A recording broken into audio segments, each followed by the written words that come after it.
নাম কেন তার গন্ধগোকুল?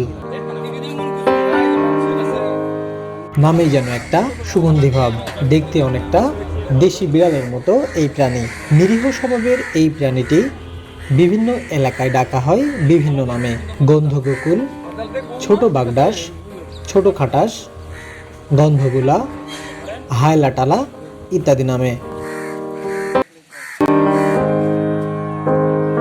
কিন্তু এদেরকে মানুষ তো আপন করতেই পারেনি, বরং শত্রু ভেবে যেখানেই দেখেছে হত্যা করেছে সেখানেই। তাদের হত্যা করাই যেন মানুষের জন্য হয়ে দাঁড়িয়েছে একটি ঐতিহ্যবাহী খেলা।